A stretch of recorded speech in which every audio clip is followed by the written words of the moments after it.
Hi, Miley. Thanks for joining. I am attempting to be somewhat technologically savvy, which is not really how I operate. So we'll see how this goes. We're going to give it a couple of minutes and see who else shows up before we jump in and get started. Have you ever watched the show before?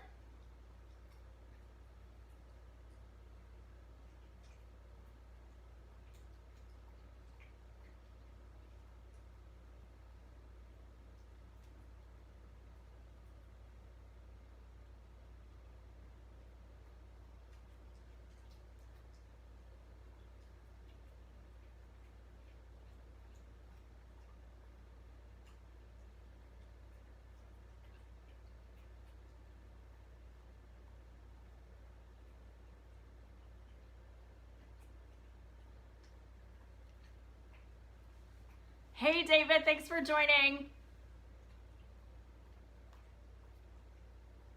All right, I think I got it figured out. Oh my gosh. Crazy, crazy, crazy. All right, I think I got it figured out. Whoops. No, maybe not. Crazy, crazy, crazy. And... no, maybe not.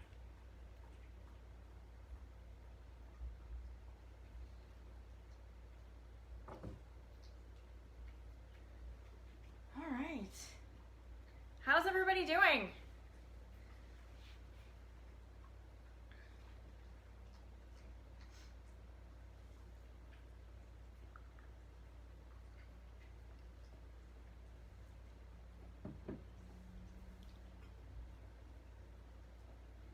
Is it just me, or does it feel like it was ages ago since the last show, even though it's only been 2 weeks? Hey, Felicia, thanks for joining.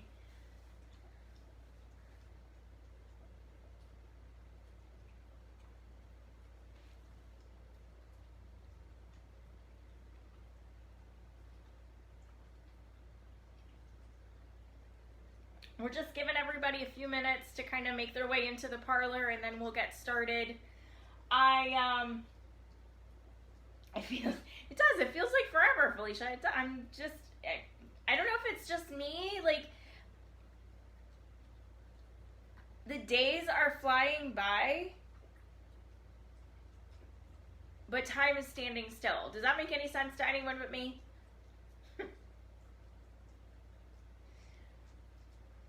So I'm gonna just, as usual, let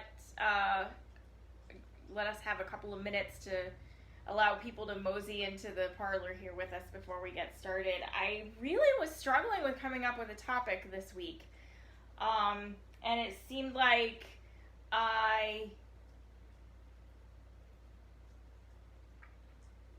could not get this particular topic out of my head for like 3 days now. So I decided to go with it because there's been so much talk about the testing, the COVID testing, and what they're looking for in the testing and what that really means. So I thought, why not just talk about this a little bit and get the information out there about what exactly the antibodies are in our body and what we're doing, you know, what our body does with them and how they function. The different types of antibodies, you know, we have a couple of different types. I'm going to go into 2 different types today as they relate to virus fighting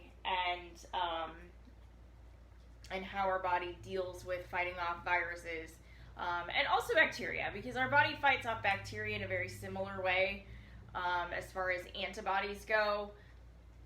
But the antibodies are mainly for pathogens like viruses and things like that.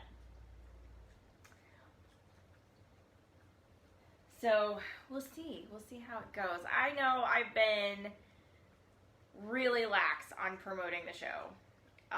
So for those of you who are keeping up with me and showing up and just sticking with me on this journey, I appreciate each and every one of you. And for those of you who kind of forget about it because, you have lives, and still come back and support, even if you can't be on the live version, I appreciate all of you equally, and I'm really grateful for the ongoing support that we have going on with this project. So I'm going to give it a minute or two. Any thoughts from you guys on, what's going on out there? What have you guys noticed, or what's really kind of at the forefront for you with all of this, where we're at right now with the COVID situation, and I don't know, just all the talk about immunity in general?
Felicia, thanks for that. Not really sure what to believe.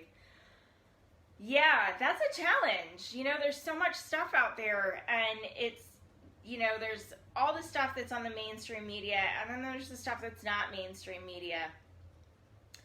And my approach to that has always been kind of twofold, where I'm looking at, number one, how does it sit with me? Like, if something about that doesn't sit right in my gut, I'm going to get really curious about it and find out why. I'm going to take the time to be like, what is it about that I don't like, and why? And sometimes I know right off the bat. Like, sometimes I listen to something and I'm like, but wait a minute, that's not how that works. How are they applying that? And the other thing that I do is that I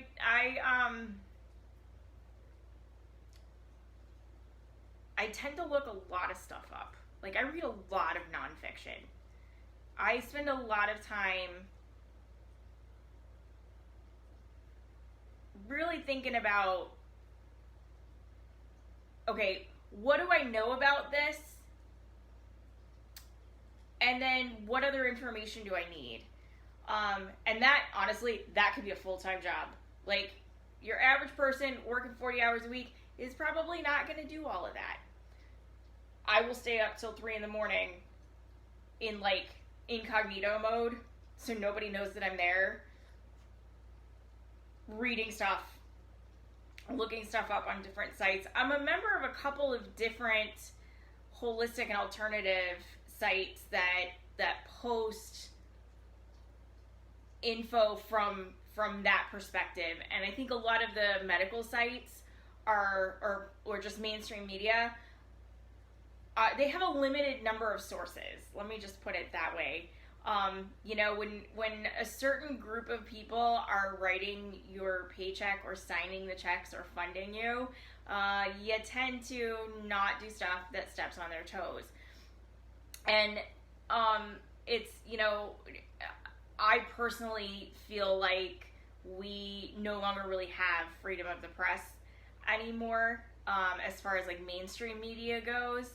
And I also feel like the non-mainstream stuff tends to get trampled on for being not the popular story, even though it's the same story but a different side of it. So it's, I don't know, I guess the main point of that, I think, to take away is, do your research, make sure that you're educated, and trust your gut.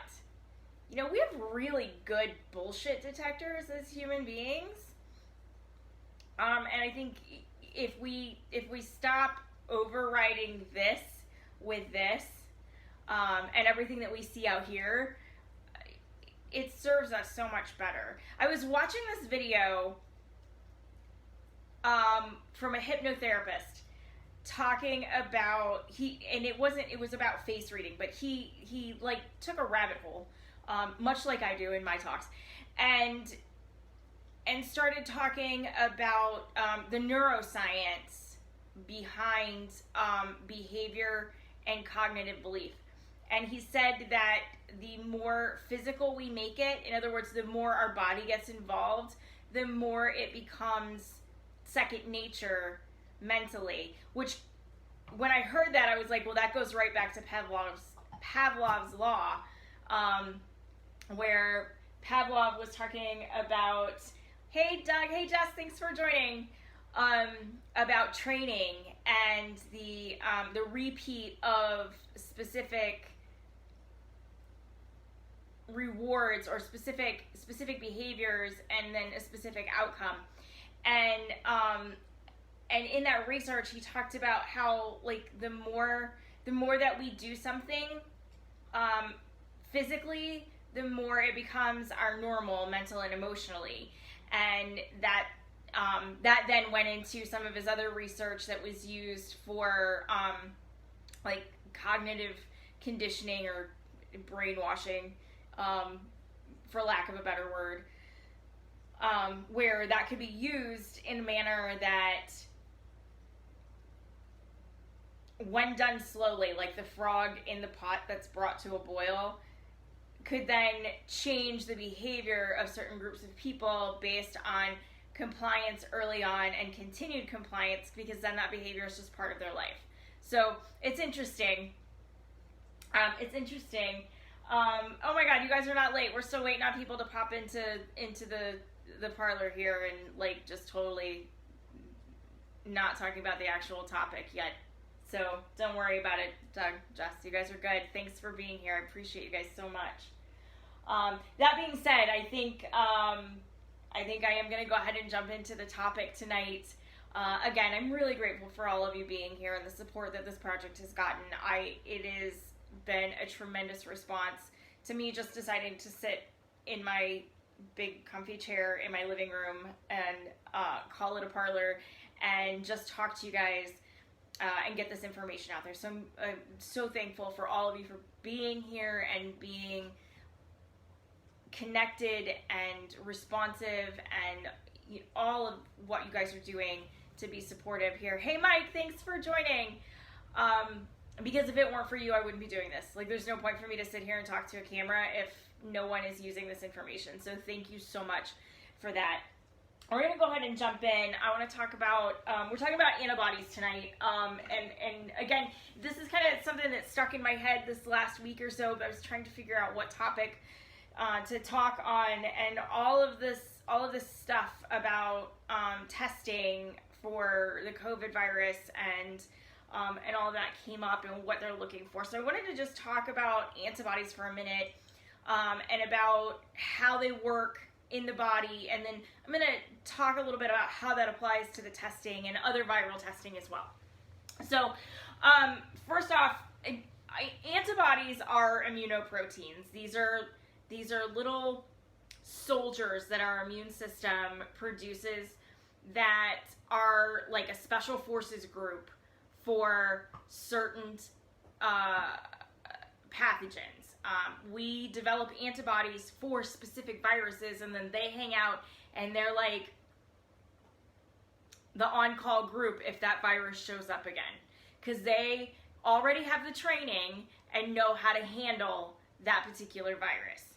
And when we've never encountered a virus before and don't have antibodies against it, the body then goes into hyper mode in training and producing these antibodies to fight off that particular virus. And there are a couple of different types. And I'm just going to talk about two types today. I'm going to talk about the transient antibodies or temporary antibodies, as they're sometimes called, and then permanent antibodies. So transient antibodies are the ones that come and go for like the flu. All right, so we get the flu and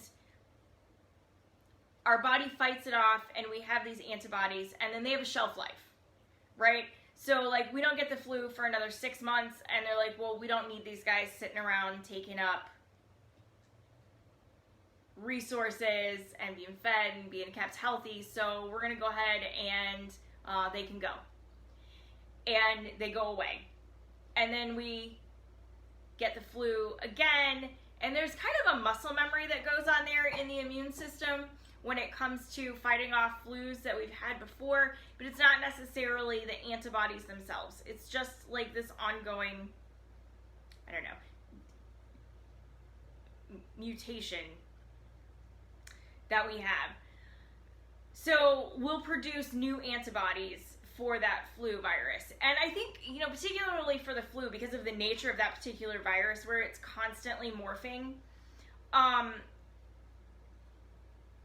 much like the vaccines, you know, you get a vaccine for a specific strain, but that's not the strain that comes out the next year, or that's not the strain that you got hit this time, then those antibodies are no longer useful. You know, like they don't do much or they don't do anything against that particular strain. Now, permanent antibodies. These are antibodies that our body produces and they are with us for life, like the chickenpox, the mumps, the measles. The antibodies that we produce against those are with us for life. That's how we get lifetime immunity. Because our body has produced a defense system where if any of that particular virus shows up, these little suckers go out and hunt it down with a vengeance, and it never gets a chance to take hold in us again.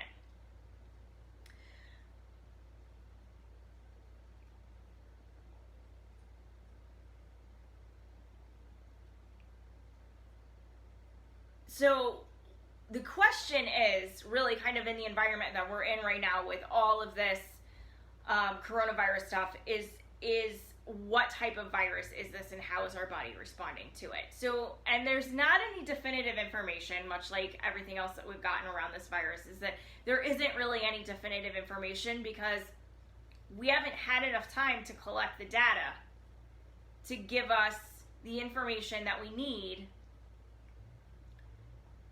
to determine how our bodies are producing these antibodies, what their shelf life is it lifelong, is it just a transient? We don't know.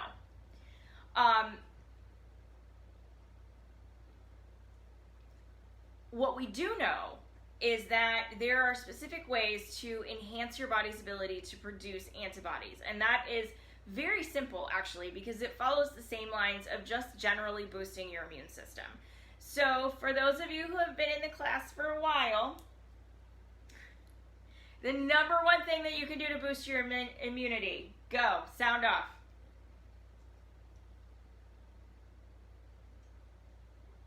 Somebody tell me, what do I say every show? The number one thing you need to do.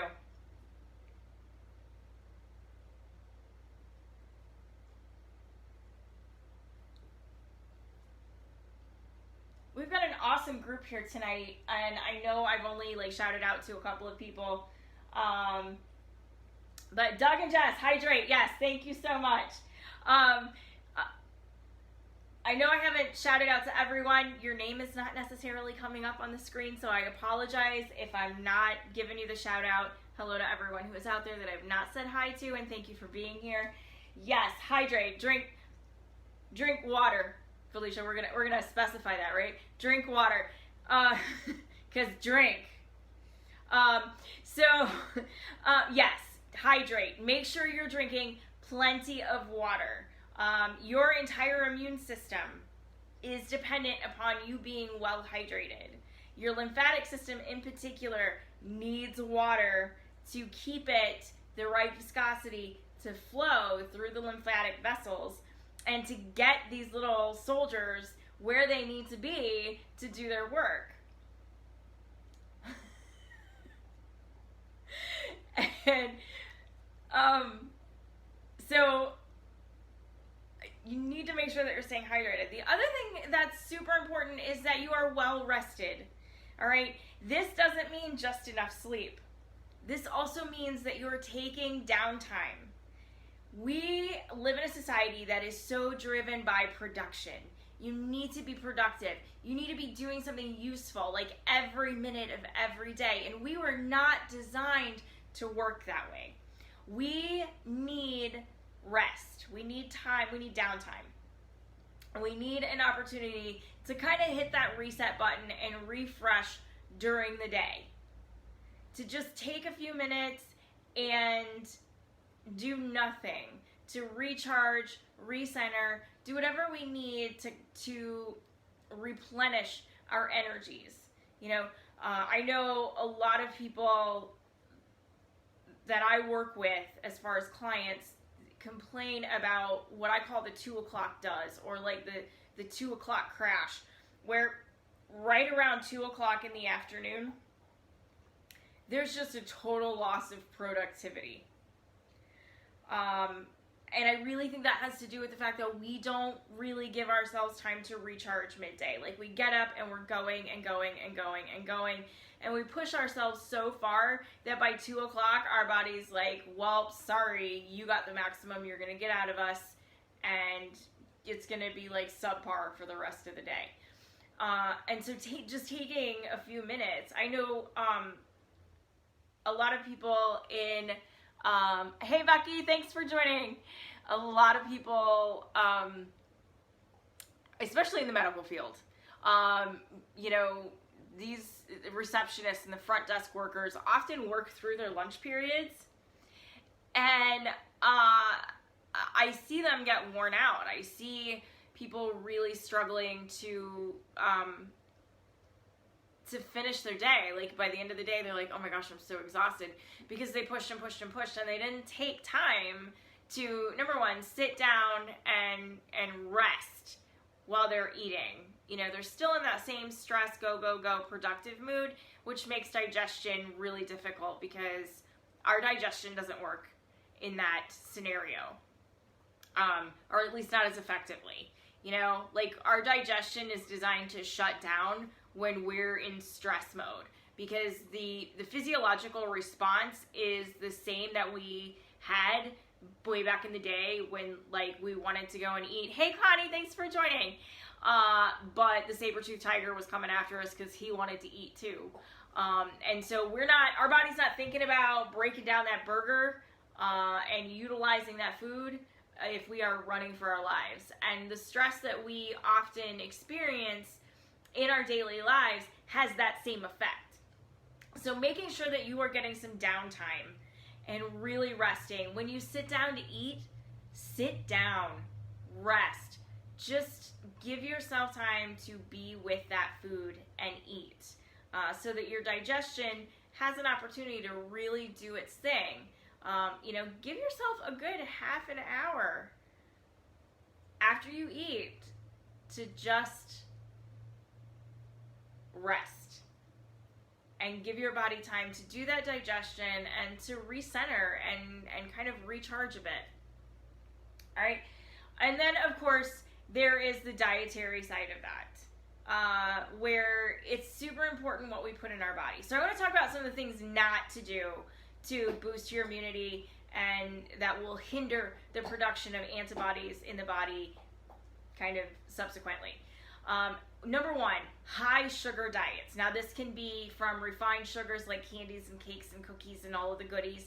It can also be from high starchy food content diets. So if you eat a lot of pasta, a lot of grains, a lot of, rices, breads, things like that, those foods primarily convert into sugars.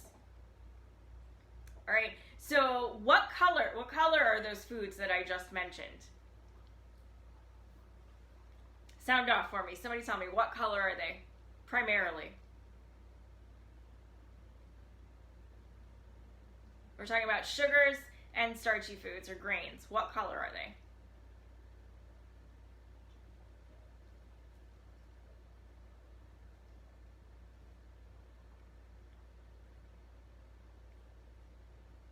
White. Yes, thank you, Felicia. They are primarily white. Dog Jess, thank you. Yes, they're primarily white or like beige colored. There's no real color to them. They are not colorful foods. And so these are the foods that you really want to either eliminate or minimize in your diet. Grains in particular, I recommend that we minimize and that you consume them in their whole state. Kim, hey, thanks for joining. And yes, those foods are white. Thank you so much. The starchy carbs, we need some in our diet. What I recommend is that we keep that at less than 10% of our total diet and make sure that you are consuming those foods in their most natural state. So, you know, minimizing breads and baked goods and things like that that are more refined and have more ingredients, tend to have a lot more sugars in them. Those are going to be ideal to minimize, whereas, you know, having, let's say, a white potato or cauliflower or something like that is going to be more optimal in the starches. Rices, quinoa, couscous, all of those in their most natural state. Those are going to be better than your breads or your baked goods or other refined foods. Instead of having that as our main source or like, if we look at the current food pyramid, not the one I did, but like the FDA one, it shows that grains are the foundation of that pyramid. They're the largest portion, the largest group, and really they need to be the smallest. Instead, we're going to flip that with the fruits and vegetables. We want 60% or more brightly colored foods. The bright colors are where all of your nutrients are, and each color corresponds to being very rich in a specific nutrient. For example, bright reds and purples are extremely dense in B vitamins, calcium, and iron, as well as manganese. Your orange and yellow vegetables are very high in magnesium and copper. So you want to really make sure that you are getting a plethora of fruits and vegetables, putting a rainbow on your plate every single meal. And remember that dark greens are your best friend. They are superfoods. They are packed full of every nutrient that you need. Hey Lynn, thanks for joining. And they are really what we need the most of to make sure that we have the building blocks, the keys, the electrolytes, all of the conductors that we need to get the orchestra moving at the right tempo and the right notes within the body. And then less than 10% or 10% or less animal products. So meat, fish, dairy, and eggs. All of those should be 10% or less of our total diet. And the reason for this has to do with how our bodies break down those foods. So when we are consuming an animal product, it's a protein. It is a protein because the molecules that we're getting from that. Okay, let me back up. So protein molecule is a group of amino acids that have been chemically bonded to create this protein molecule. If you take a hunk of human flesh and you look at it, it will be a protein, a complete protein. It'll be a human protein. So if you are consuming chicken, you're going to be, the protein molecule that you'll get is a chicken molecule. It is not the same protein molecule that we require for human proteins to be produced or to create that. What we have to do in those instances is actually take and break the chemical bond that is gluing together each of those amino acids. It takes a lot of energy to break a chemical bond, not so much to create the chemical bond, but more to break down the chemical bond and then extrapolate out the specific amino acids that we need to utilize and create the human protein molecule or use in the production of muscles or other tissue. So it takes a lot of work. Those amino acids are present without the chemical bonds in all plant matter. So some of us need a little bit of something with a bloodline, or as I like to say, something with parents, meat, fish, dairy, and eggs. I mean, all of those come from animals, and those animals had parents. So for those of you who think that's creepy, I'm not trying to be creepy. It's just, that's how my brain works, okay? So we want to minimize that because the body has to work really hard. The more energy that we have to put into breaking down and utilizing our food, the less there is for defense, the less there is for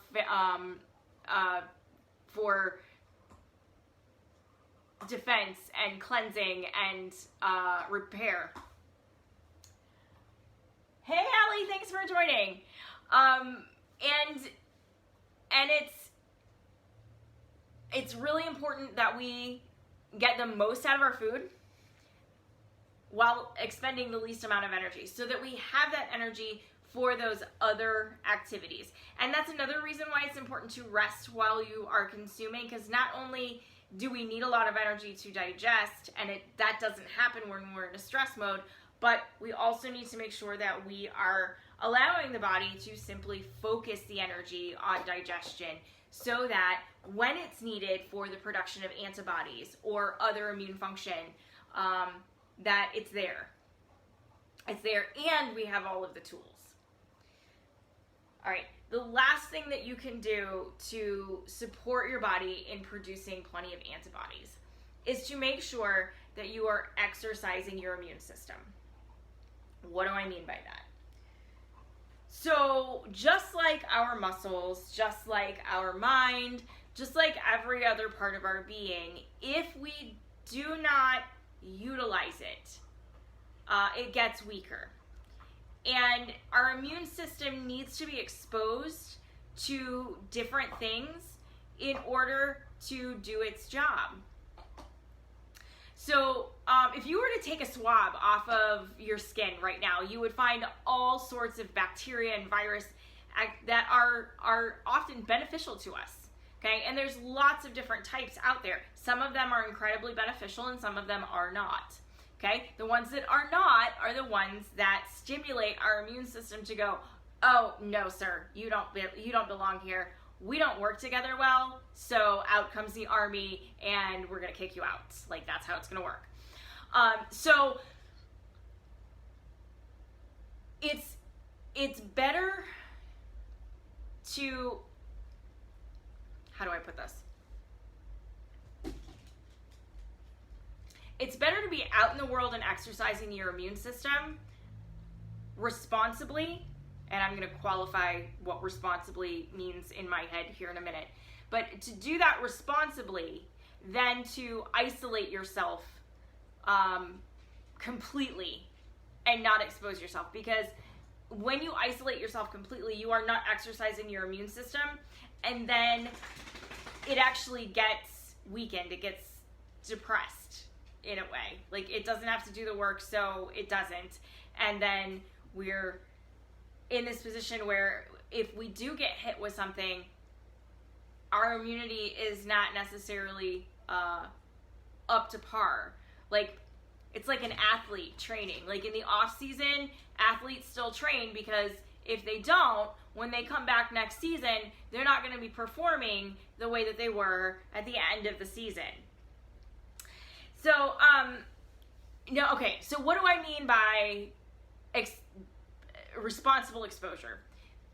You need to use common sense, all right? There are simple hygiene things that we need to do to, minimize our risk of becoming seriously ill or getting seriously infected.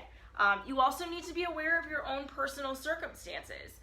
Are you really more at risk, or do you have factors in your life that would make you someone who, if I get pneumonia, am I going to be more deeply affected than someone who isn't in my situation? Someone with COPD, if they get pneumonia, it's going to be much more serious for them than someone who does not. So you need to be aware of those things.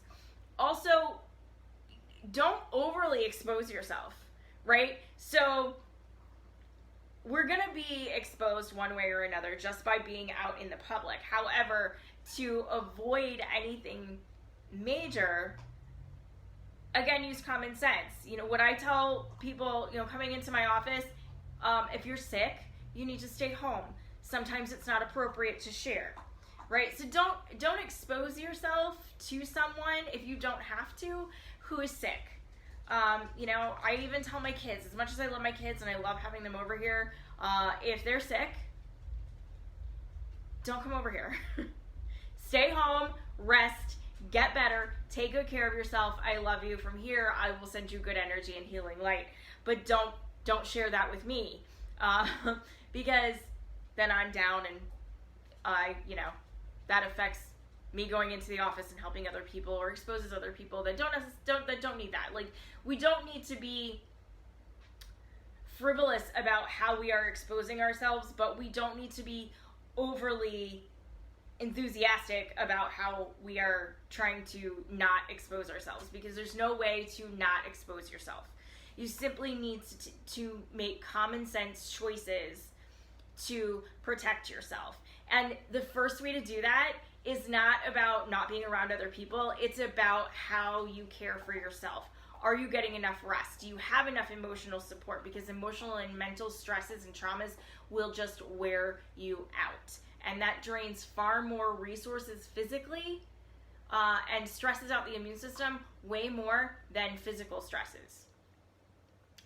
Are you eating right? Are you well hydrated? Not necessarily in this order. And are you well connected? There's some great, and I don't mean that in like, hey dude, you got connections. I'm talking about, are you connected with other people? Because as human beings, that's a core need for us. We absolutely need to connect with other human beings. We are pack animals. And when we are not able to do that, there is an emotional and psychological drain that happens on us that has a physiological response. Hey, Kim. Thank you. I will.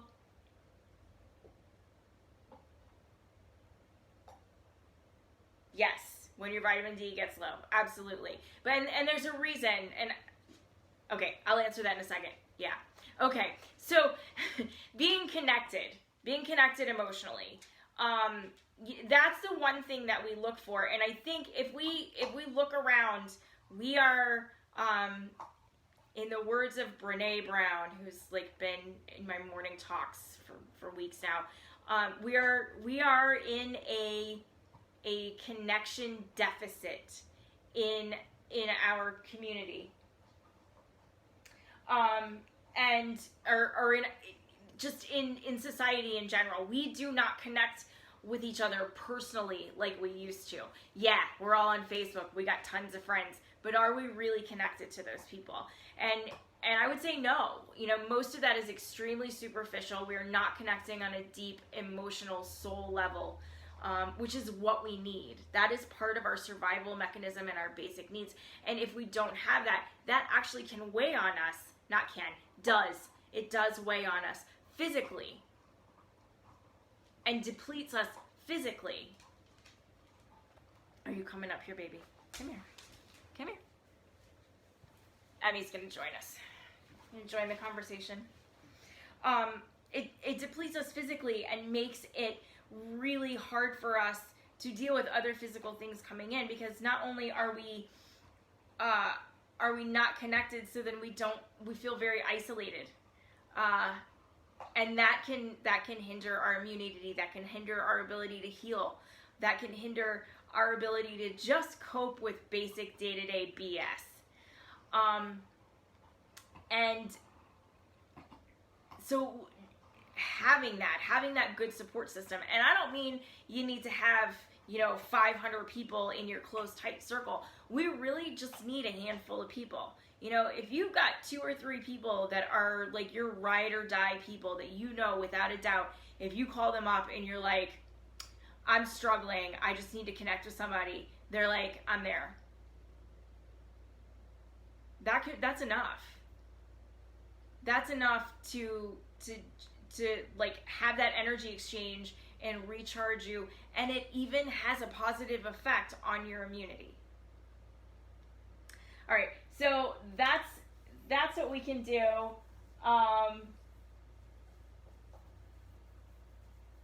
As far as boosting. So let's talk about, I want to talk a little bit about how this relates to the COVID and particularly the testing that's going on, because we are doing more and more tests. Hospitals are now requiring people to be tested prior to going in for any procedure, particularly elective procedures. So some of this information is from reports that I got, and I posted an article from GreenMed that's on my timeline. I posted it yesterday, so you guys can go back and find that to refer to it about if the numbers were 90% lower or something like that. And you know what? I'll link to it at the end of the show also. So okay, so here's how this works, right? So we get exposed to a virus, and the body produces antibodies to fight off that virus. When it kills off the virus, there are sometimes trace proteins left of that particular virus. So when we're tested for this particular virus, we may test positive even though we've already fought it off and killed it, because those trace proteins are still there. All right, if you don't have any active symptoms or you never had active symptoms, you know what, let's talk about that. I want to talk about that one, yeah. So if you don't have active symptoms or you've never had active symptoms, you've already beat it. If those proteins are there, you've already beat it. So why would someone have the proteins present and never have produced symptoms? Hey, Heather, thanks for joining. All right, I'm going to put that out there. I want to get you guys' feedback on what you think about that. So why would someone have proteins from a virus in their blood and never have produced symptoms? What would cause someone to be asymptomatic?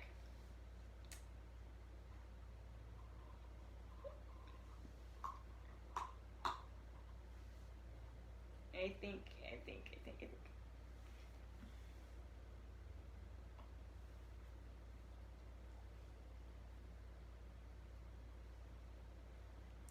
While you guys are thinking and getting your answers out there, I'm going to give a shout out to our sponsor, Rusted Leaf Tea Company. Thank you, Dave Dupuy.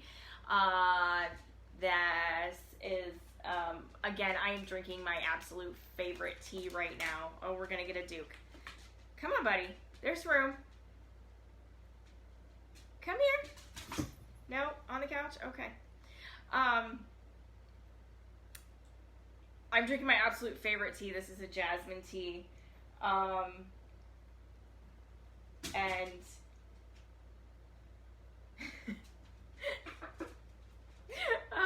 you guys can check out Rusted Leaf Tea Company. They're on Facebook at Rusted Leaf Tea Company. And there are links there to purchase all of his teas. He does have a new line of teas out, so I'm excited about that. I can't wait to get another visit from the Tea Fairy with some of the new ones. We'll see how that goes. So what do we got here?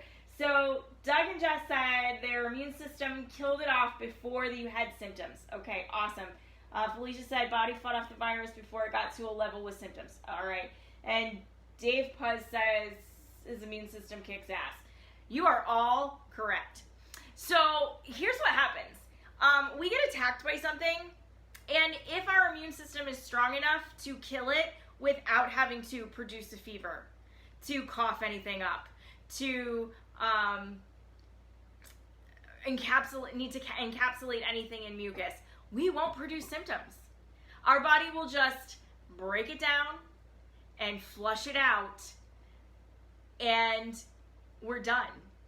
And maybe we did. Maybe we produced really mild symptoms, like we had a stuffy nose for a minute, or we felt run down for a day, but we don't produce any major symptoms.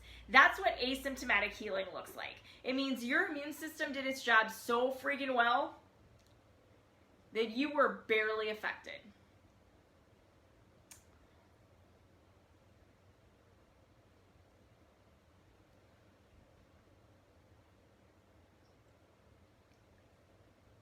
All right, so here's the thing that we need to understand about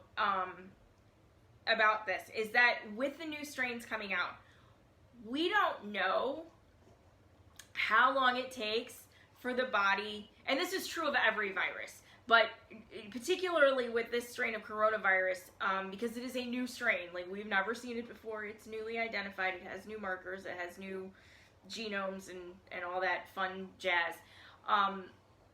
Because we don't know how exactly this particular strain performs. We have a pretty good idea at this point, but we don't know all the specifics. We haven't had enough time to collect the data and get really conclusive information. And we don't know how long those protein remnants are going to remain in the body. We don't know how long it takes our body to get rid of them because it's a new strain. So we don't know. We don't have any idea which kind of antibody we're producing. Is it a transient or is it a permanent? We don't know. And so when we're being tested for this, we need to understand that. So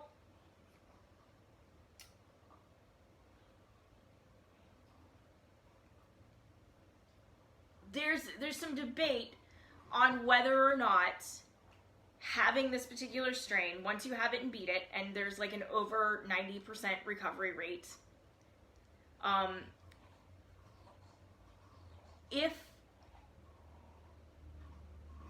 you have it and you beat it, then do you have lifetime immunity? That's still up for debate. Some people have said, well, yes, it seems like we're performing that way, and other people are like, well, I don't know. And the truth is, we don't know. We don't have enough time to say, oh yes, you're going to have lifetime immunity.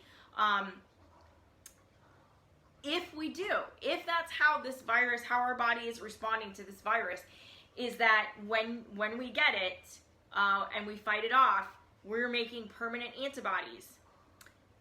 The testing that is looking for the antibodies will be positive every time we are tested for it. If they are permanent antibodies, they will always be there.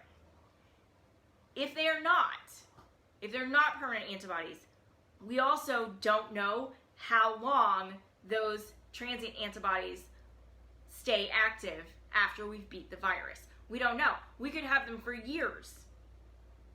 We don't know. We don't have that data. Okay? And so the question becomes, how accurate is the information that we're getting at this point? And this is a question that I've been asking for a while. So I'm going to give you guys information that I've been given from colleagues who work in testing facilities and in hospitals, and how this data is being treated and how it's being reported. And you can take that information and use it, make your own decision. So if you go in and you get tested, and the majority of the testing is looking for antibodies, not for the actual virus. There are very few facilities who are testing for viral activity. Most of them are testing for antibodies. Some of the hospitals are doing serum checks and looking for the actual virus proteins. Again, if you're asymptomatic and you have the proteins, you're not sick. You know, either your body has fought it off or is fighting it off and does not need to produce symptoms. So if you are tested and you test positive, and then you go back and are tested again, let's say you go in, you're tested, and they're like, okay, come back in a week, let's test and just make sure everything's gone, and it's still there, that each positive test is being counted as a separate incident. So that is a new case every single time, which means that in that instance, that person counted for 2 cases. Also, the hospitals are requiring testing now, and we've seen this before. We did this with HIV way back in the day, where every pregnant mom was required to be tested for HIV, and they weren't actually testing for, they couldn't test for the specific virus, but they were testing for specific protein markers that were incidentally, in that case, present if you were pregnant, had you recently been pregnant, or had been on certain antibiotics. So we had a whole lot of false positives, and moms put through a whole bunch of hell because of this method of testing.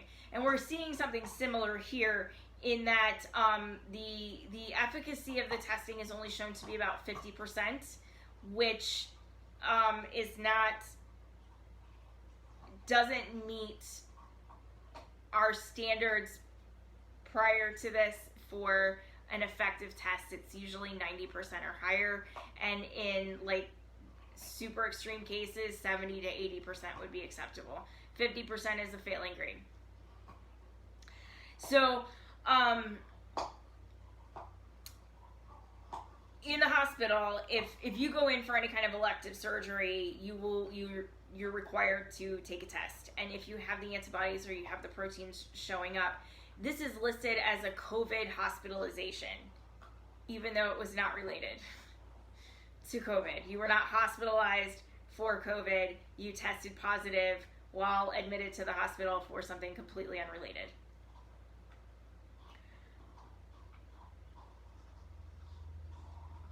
Scientifically speaking, I have a lot of people, not a lot of people. So I have been a number of times on social media, on multiple platforms, told that the information that I was giving was misleading or irresponsible, and that person believes in science. So scientifically, when we are doing any kind of research,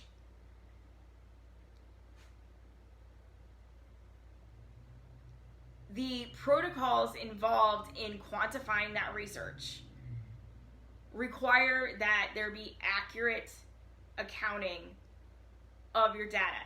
If the data is manipulated, it invalidates your findings.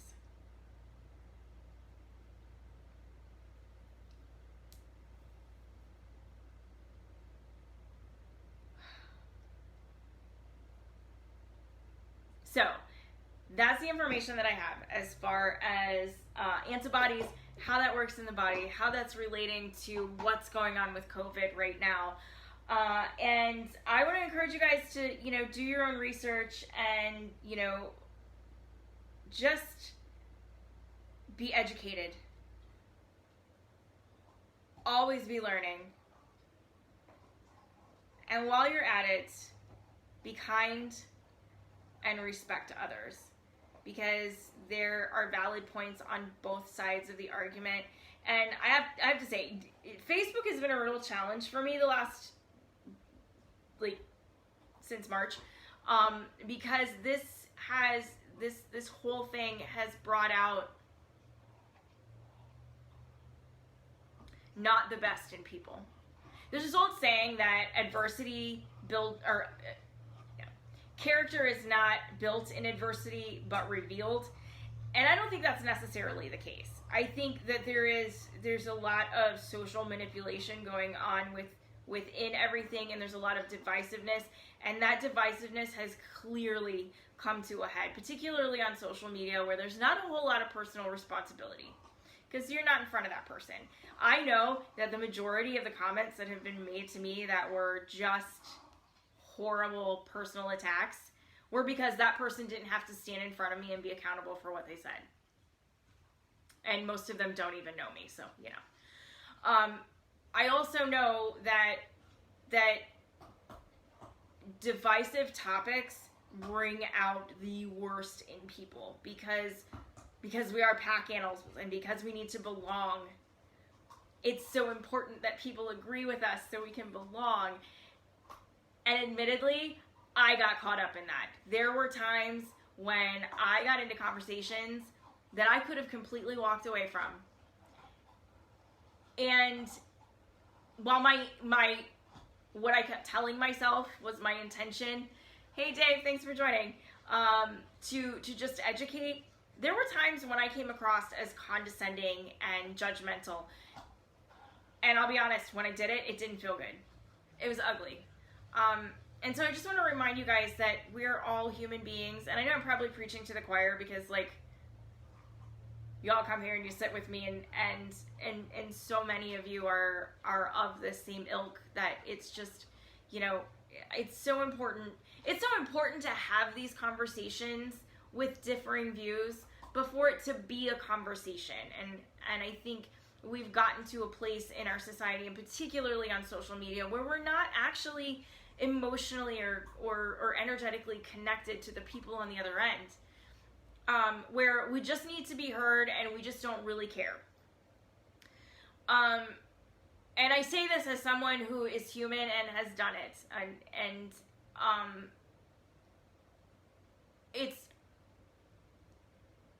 that's not the energy I want to put out. Over the last 2 months, I've become very conscious of the energy I'm allowing in and the energy I'm putting out. And if the energy that I'm putting out is not in alignment with my core values of kindness and respect, it doesn't feel good. So use that as your barometer. Like, if it doesn't feel good, what is it about that doesn't feel good for you? And just remember to be kind to each other. I'm going to go ahead and open the floor for questions. As always, guys, the sky is the limit here. Anything about natural medicine, midwifery, what I do for a living, how I got here, I don't know, anything you want to know about me, anything that we have going on while you guys are formulating and feeding your questions. I'm going to give you some updates on what we have going on. So we have a new class coming out September 3rd in our deep dive herbology series. This time around, we're going to be talking about burdock and going 4 weeks into everything that we can pack into 4 weeks on burdock root. And there's so much stuff with burdock root. It is such a powerhouse. Like dandelion, it's a staple, I think, in what we do. And I can tell you, in my own practice, burdock root is something that I keep on hand. It's a staple in my apothecary. So we're going to be sharing that starting September 3rd. Signups are starting this week. And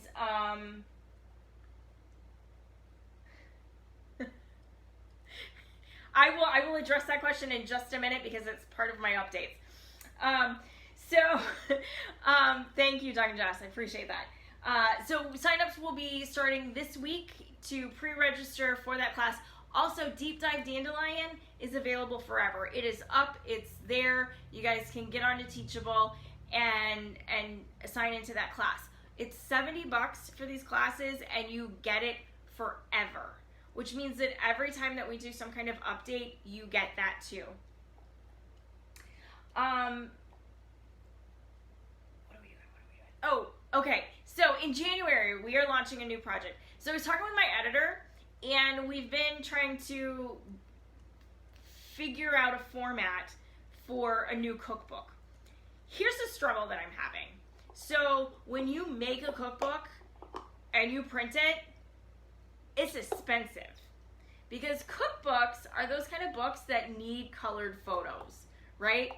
And the format that I wanted actually was a recipe card and something that would stand up for you to like have and use and just, you know, work with in your kitchen.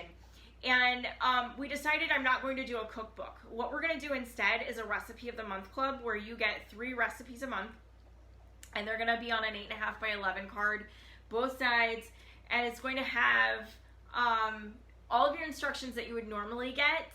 And then I'm going to add in there, hey, what is this dense in? What kind of vitamin content? Not nutrition facts necessarily, but the specific foods. What are they rich in, and how is that helping you? I'm also going to have a key there that shows you the rainbow and food combination rule coding. If you guys aren't familiar with that, click over to YouTube, watch my video on the rainbow rule and the food combination rules and the 60-10-10 rule. I think there's 2 different videos that cover that. And I'm also going to include substitution food. So if you have an allergy to a specific food in that recipe, or for whatever reason you don't eat those foods, you know, let's say there's something in there that you don't consume for religious reasons or what have you, I'm going to have alternatives for that in there. Or maybe it's got meat in it and you don't eat meat. I'm going to have vegetarian alternatives for these recipes so that you can customize it and make it what you want. We're going to launch that program in January. We will start pre-registration on August 7th. So that's not this Friday, but next Friday. Look for those links. I'm going to post those on my Facebook page and like all over. It's $3.99 a month. $3.99 a month. That's a little over $1 a recipe. In the first 50 signups, get an organizer binder that flips open and stands up, so you have like an easel to put your recipes on. All right, so Jess wants to know why Tea Time is not cataloged and on YouTube. I'm working on it. I am in the process of taking all of these videos and transferring them onto my computer and uploading them to YouTube into a playlist. I actually have a couple of weeks off from teaching, so while I'm preparing for that next class, I am also going to be doing some of that, and hopefully by next week we will start to have some of that on YouTube. Probably not all of it, but at least getting the ball rolling. So yes, that is a plan. It's there. Also, the replays are shared on my page, so and on this and on the Tea Time page. So you can always go in and grab the video, like and share it. Guys, like and share these videos. And even start watch parties. From what I understand, the watch parties get like super traction in how the algorithm works. I don't know the scientific specifics of this, but it really helps promote the show and get it out there and just get more views and more interaction. So do that. The other thing, get some unpaid interns to do the work. Thank you, Jess. I appreciate that. And yes, I've considered that. I personally believe that interns need to be paid, though. And that's just a personal thing. You know, everybody's time is valuable. Everybody's skills are valuable, and asking someone to do it for free because they're interning for the experience, that just doesn't sit right for me.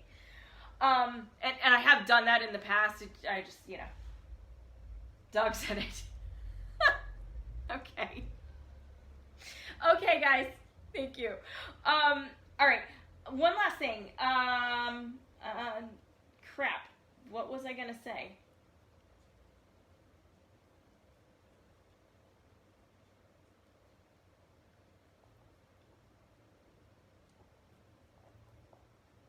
There was something else I was supposed to tell you about. Oh my gosh. This is what happens when I don't write everything down, because I'm getting old.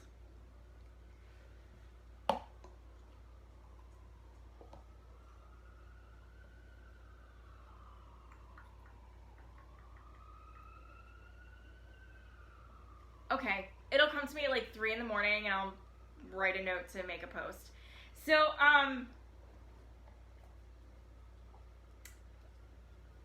yeah, questions, comments, concerns, constructive criticisms. What are you guys liking about the show? Like, what are the things that you're really enjoying, and then what could you do without?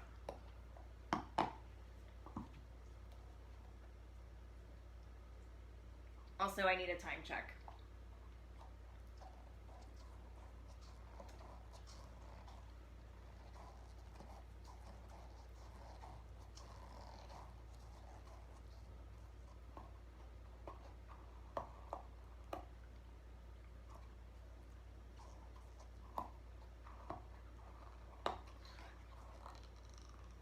I love you, Jess. You're not evil. You're like chaotic neutral.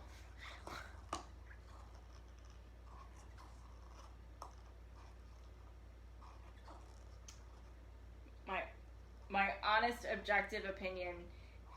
Is that a like? I'm assuming it's a like.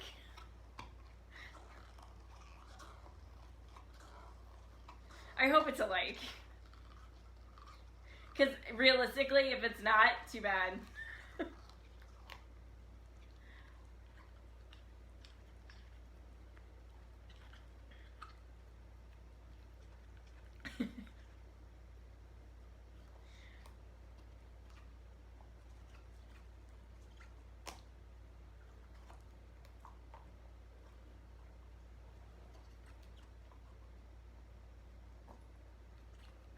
Oh my gosh.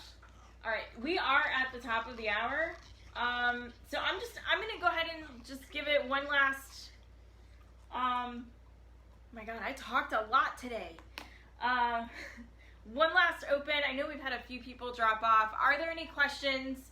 Also, feel free to drop in the comments below anything that, for those of you watching the replay, drop in the comments what you like about the show, what you would like to see more of, what you really are not feeling is helpful, and